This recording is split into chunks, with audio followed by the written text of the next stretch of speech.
everyone, let's talk about the unit number 6, that is business correspondence. What is business correspondence? We will discuss later on. While first of all let's discuss what is communication. Okay, so communication क्या होता है या वार्तालाप जिसको हम कहते हैं. It's basically हम लोग जो information exchange करते हैं. Okay, so it's a process of exchange of information, your ideas, your thoughts through the speech, signals or writing. Okay, these are the mediums through which you can share, you can exchange the information between two or more persons. Okay, so communication is what? Communication is a process of passing the information and understanding from one person to another. Okay, so now let's discuss the types of communication, which can be classified in three different parts. First of all, downward communication, upward communication, horizontal communication, then informal and formal communication, and then written and oral communication. So first of all, let's discuss downward communication. Downward communication is what? Downward communication is the process of information flowing from the upper level of hierarchy to the lower levels.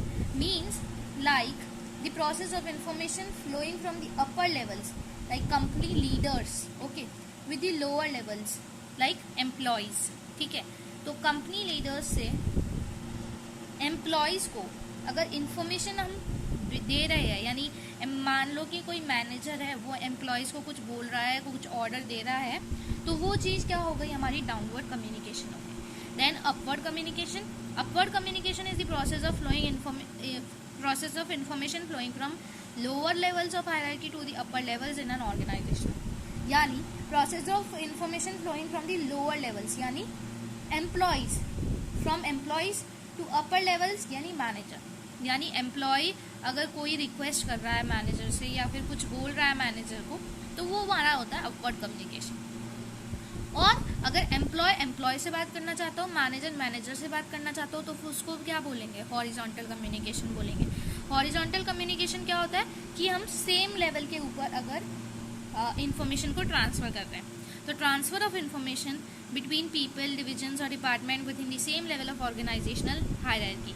Okay, तो same level के ऊपर अगर हम transfer करते हैं information को, तो वो होता है हमारा हॉरिजॉन्टल कम्युनिकेशन. ठीक है, अब हम बात करते हैं फॉर्मल एंड इनफॉर्मल की. तो फॉर्मल क्या होता है? Formal communication is the communication which takes through hierarchical channel in an organisation. Formal communication क्या होता है? Communication which takes through hierarchical channels in an organisation. Basically it's a official communication, and this type of communication takes place between managers और employer same level और between the superiors. ठीक है, जो मतलब higher level के ऑथराइजेशंस होते हैं, ठीक है, वो लोग क्या करते हैं, फॉर्मल कम्युनिकेशन करते हैं. फॉर्मल लेटर आपने देखा होगा, फॉर्मल लेटर में क्या होता है, हम लोग फॉर्मल लैंग्वेज यूज़ करते हैं. ठीक है, किस इंफॉर्मेशन ट्रांसफ़र करते हैं लेकिन थ्रू फॉर्मल लैंग्वेज. तो इसमें हमें फॉर्मल रहना पड़ता है. फॉर्मल कम्युनिकेशन में हमें फॉर्मल रहना पड़ता है, यानी पोलाइट रहना रहता है, हम्बल रहना रहता है. ठीक है. इनफॉर्मल कम्युनिकेशन क्या होता है? Informal communication does not follow any formal lines of communication. यानी इनफॉर्मल मतलब आपने इनफॉर्मल लेटर पढ़ा होगा. इनफॉर्मल लेटर में क्या करते थे, या तो आप फादर को लिख रहे हो या फ्रेंड को लिख रहे हो या फिर आप कोई अपनी अंकल या आंटी को लिख रहे हो, तो फिर वो हो जाता है इनफॉर्मल लेटर. तो इनफॉर्मल कम्युनिकेशन क्या होता है? Informal communication does not follow any formal lines of communication and such type of communication usually takes place between the workers to exchange their views and to satisfy their social needs. ठीक है. Informal communication में जो communication होता है वो official नहीं होता है. ठीक है, and it does not follow any predefined channel. ठीक है, ये कोई भी प्री डिफाइंड चैनल को फॉलो नहीं करता है. ओके, नेक्स्ट इज हमारा oral communication and written communication. तो ओरल कम्युनिकेशन क्या होता है? Oral communication is the exchange of ideas, information and message through the spoken words. Oral communication is the exchange of ideas, information and message through the spoken words. यानी हम जो verbally लिखते हैं, verbally हम लोग जो बोलते हैं, कन्वर्जेशन करते हैं. जैसे इसमें एग्जाम्पल दिया, जैसे कि क्लासरूम लेक्चर्स, यानी जो टीचर होता है या जो लेक्चरर होता है वो आपको लेक्चर देता है, तो वो आपको वर्बली बोलता है. ठीक है, बोलता रहता है टीचर, तो वो हमारा वर्बली कम्युनिकेशन हो रहा है, यानी ओरली कम्युनिकेशन हो रहा है, तो उसको हम ओरल कम्युनिकेशन बोलेंगे। रिटन कम्युनिकेशन क्या होता है? It's a non verbal form of communication in which the information is exchanged between the sender and receiver through the written or printed form like letter, memo, notice, etc. Now business correspondence क्या होता है? Written form of communication को हम business correspondence बोलते हैं। Significance of business correspondence में 4 point आते हैं। सबसे पहले होता है enables proper relationship, maintenance of proper relationship. Second होता है inexpensive and convenient mode. Third होता है हमारा create and maintain the goodwill. And fourth होता है हमारा सर्व्स एज एविडेंस। तो इनेबल्स मेंटेनेंस प्रॉपर रिलेशनशिप में क्या आएगा? There is a need to maintain proper relationship among the business enterprise and customer by using the appropriate means of communication. अगर आप अच्छी लैंग्वेज यूज़ करेंगे तो आपका जो रिलेशन है वो अच्छा रहेगा, ठीक है। ये जो टाइप ऑफ कम्युनिकेशन होता है, यानी रिटर्न फॉर्म ऑफ कम्युनिकेशन होता है, ये इनएक्सपेंसिव होता है और कन्वीनियंट होता है, ठीक है। और ये क्रिएट और मेंटेन गुडविल करता है, यानी गुडविल को आपकी मेंटेन रखता है। कैसे? अगर आपकी जो भी बिजनेस ऑर्गेनाइजेशन है उसको फीडबैक्स मिल रहे हैं, right, feedbacks in the sense of हमें कोई भी कस्टमर हमें फीडबैक देके जा रहा है, यानी कोई भी कस्टमर हमें बोल रहा है कि आपका बिजनेस अच्छा, मतलब आपका बिजनेस अच्छा काम कर रहा है या ऐसा कुछ, तो उसको हम फीडबैक बोलते हैं, राइट। तो फीडबैक मैकेनिज्म पे वर्क करता है, ठीक है, गुडविल को मेंटेन करता है इस तरह से। और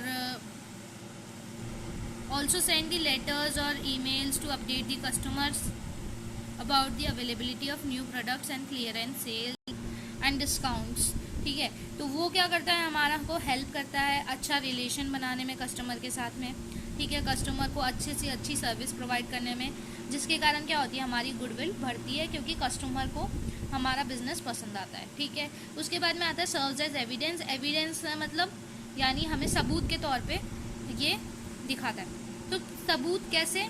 रिटन फॉर्म ऑफ कम्युनिकेशन है, आपके पास रिटन में लिखा हुआ है कोई भी चीज़, अगर ओरली कुछ भी होता है तो वो सबूत के तौर पे हम यूज़ नहीं कर सकते, लेकिन अगर रिटन में होता है तो हम उसको यूज़ कर सकते हैं एज अ सबूत, यानी एविडेंस, ठीक है। नाउ हम बात कर लेते हैं 7 C's के बारे में, एक एक करके सबको डिस्कस करेंगे। सबसे पहले आता है क्लैरिटी। तो आपका जो मैसेज है वो क्लियर होना चाहिए। क्लियर इन द सेंस आपका जो थॉट्स है वो क्लियर होने चाहिए, आपके जो एक्सप्रेशन है वो क्लियर होने चाहिए, ठीक है। आपको जो वर्ड्स यूज़ करने हैं वो सिंपल वर्ड्स यूज़ करने हैं, ज़्यादा कॉम्प्लिकेटेड लैंग्वेज में नहीं जाना है। नेक्स्ट आता है आपका कंक्रीटनेस। कंक्रीटनेस का मतलब क्या होता है? कि आपका जो भी मैसेज है वो डेफिनेट होना चाहिए, वो स्पेसिफिक होना चाहिए, ठीक है। जो भी आपका मैसेज है वो स्पेसिफिक होना चाहिए और डेफिनेट होना चाहिए, टू द पॉइंट होना चाहिए, ठीक है। करेक्टनेस का मतलब क्या होता है? करेक्टनेस का मतलब होता है कि जो भी आपका मैसेज है वो करेक्ट होना चाहिए, उसकी जो भी फैक्ट्स एंड फिगर्स है वो हमारे करेक्ट होने चाहिए, ग्रामेटिकल एरर्स अवॉइड करने चाहिए, ठीक है। कंप्लीटनेस का मतलब है जो भी आपका मैसेज है वो कंप्लीट होना चाहिए, सारी नेसेसरी इन्फॉर्मेशन वो प्रोवाइड करे, ठीक है। और 5 क्वेश्चंस को सेटिस्फाई करे, जो कि होता है what, who, when, why and where, ठीक है। All the question should be answered in your communication. Then next आपका आता है कोर्टसी। तो कोर्टसी का मतलब क्या होता है? Be humble, be polite, be respectful to the other person. सामने वाले पर्सन से आपको हम्बल रहना चाहिए, पोलाइट रहना चाहिए। नेक्स्ट आता है आपका कंसीडरेशन। कंसीडरेशन का मतलब क्या होता है? To think and view from the receiver's point of view, ठीक है। रिसीवर्स पॉइंट ऑफ व्यू से हमें सोचना चाहिए and focus on you instead of I and we, ठीक है। आई और वी की जगह हमें यू पे यू पे फोकस करना चाहिए, ठीक है। और पॉजिटिव वर्ड्स यूज़ करने चाहिए, नेगेटिव वर्ड्स यूज़ नहीं करने चाहिए। उसके बाद आता है कंसाइजनेस। कंसाइजनेस का मतलब होता है इन्फॉर्मेशन जो है टू दी पॉइंट होनी चाहिए, ज़्यादा इररेलेवेंट इन्फॉर्मेशन हमें नहीं डालनी होती है, ठीक है। तो ये आपके थे 7 C's। आई होप आप लोगों को ये समझ आ गए होंगे। नेक्स्ट हम बात करते हैं बिजनेस कॉरेस्पॉन्डेंस के टाइप्स की। तो जो बिजनेस कॉरेस्पॉन्डेंस है 2 पार्ट्स में डिवाइड होता है, एक्सटर्नल कॉरेस्पॉन्डेंस, इंटरनल कॉरेस्पॉन्डेंस। क्या होता है ये external correspondence, internal correspondence? External correspondence का मतलब होता है इट्स विद द आउटसाइडर्स, ठीक है। External correspondence with the outsiders like who, customers, suppliers और एनी गवर्नमेंट एजेंसीज या फिर कोई भी स्टेक होल्डर। स्टेक होल्डर का मतलब who are involve in the business, ठीक है। एक्सटर्नल कॉरेस्पॉन्डेंस में आपका आ जाता है बिजनेस लेटर और ईमेल। बिजनेस लेटर आपको पता ही होता है क्या आता है। बिजनेस लेटर होता है फॉर्मल लेटर होता है, आप कह सकते हो, जो कि फॉर्मल लैंग्वेज में रिटर्न होता है, ठीक है। देन आता है इंटरनल कॉरेस्पॉन्डेंस। इंटरनल कॉरेस्पॉन्डेंस क्या होता है? It's with the internal parties, ठीक है, it's with the internal you know Insiders, यानी जो बिजनेस के अंदर, ऑर्गेनाइजेशन के अंदर है, like with the employees, with the managers and all, ठीक है। अब ये क्या है, इसके भी तीन टाइप्स हैं, या फिर आप कह सकते हो इसको आप तीन टाइप्स में स्पेसिफाई कर सकते हो, तीन वेज है। या तो आप बिजनेस मेमोरेंडम लिख दो, या तो आप नोटिस लिख दो, या तो आप ईमेल लिख दो। बिजनेस मेमोरेंडम का मतलब क्या होता है? मेमोरेंडम का मतलब क्या होता है? टू टेल, ठीक है। मेमोरेंडम का मतलब होता है टू टेल। तो बिजनेस मेमोज क्या होते हैं? Business memos are a means of inter organisational correspondence sent between the employees in a company. Basically ये क्या होता है? आप कोई भी इंसाइडर को, यानी इंटरनल पार्टीज को, अगर कोई भी इंफॉर्मेशन आप भेजना चाहते हैं, ठीक है, तो information is sent through the business memorandum, business memos. It is more formal than notices and less formal than your letters, okay. Letters से लेस फॉर्मल होता है, बट ईमेल्स और नोटिस से ज़्यादा फॉर्मल होता है, ठीक है। उसके बाद में आता है नोटिस। नोटिस आपको पता ही है क्या होता है, आपने इंग्लिश में सीखा ही होगा, ठीक है। जो नोटिस होता है वो डाउनवर्ड कम्युनिकेशन होता है, ठीक है। उसके अलावा फिर आता है ईमेल। ईमेल तो आप लोगों को पता ही है क्या होता है। तो ईमेल दोनों का पार्ट है, external as well as internal. उसके बाद में जो सेंडर है उसको कुछ बातें ध्यान में रखनी चाहिए जब वो कम्युनिकेशन करना चाहता है, यानी जब भी वो कुछ भेजना चाहता है लिखकर, तो जो लैंग्वेज होनी चाहिए वो सिंपल होनी चाहिए। जो भी मैसेज है वो क्लियर होना चाहिए। जो भी मैसेज वो भेजना चाह रहा है वो क्लियर होना चाहिए। उसका जो एटीट्यूड है वो यू एटीट्यूड आना चाहिए, यानी रिसीवर्स पॉइंट ऑफ व्यू से उसका एटीट्यूड होना चाहिए, ठीक है, instead of I and we. उसके अलावा जो उसका लैंग्वेज यूज़ हो रहा है वो पॉजिटिव लैंग्वेज यूज़ होना चाहिए। उसके अलावा कोर्टसी, यानी आपका जो हम्बल होना चाहिए, पोलाइट होना चाहिए। उसके अलावा आपके पास एक और प्रॉपर्टी आती है जो होता है कोहेरेंस। कोहेरेंस का मतलब क्या होता है? स्मूथ फ्लो ऑफ आइडियाज़ होना चाहिए। देन आपका पर्सुएसिव होना चाहिए। पर्सुएसिव का मतलब होता है कि टू पर्सुएड, यानी आप किसी कस्टमर को आप किसी कस्टमर को फोर्स कर रहे हैं कि ये प्रोडक्ट आपको खरीदना चाहिए, आपका अच्छा है, ये अच्छा प्रोडक्ट है, उसकी बहुत सारी खूबियाँ बता रहे हैं, एंड उसको आप जो भी कस्टमर है उसको आप फोर्स नहीं कह रहे, फोर्स नहीं कह सकते, हम लोग कहेंगे उसको आपने उसका ऐसा दिमाग फिराया आपने कि उसने वो परचेज कर लिया। तो ऐसा आपका थॉट होना चाहिए, पर्सुएसिव होना चाहिए, ओके। अब हम लोग बात कर लेते हैं टाइप्स ऑफ लेटर्स की। तो टाइप्स ऑफ लेटर्स में हमारे पास 4 टाइप्स ऑफ लेटर्स है, information letter, sales letter, complaint letter and goodwill letter. Information letter में भी 2 टाइप से लेटर्स होते हैं, routine letter and special purpose letter. Routine letter क्या होते हैं?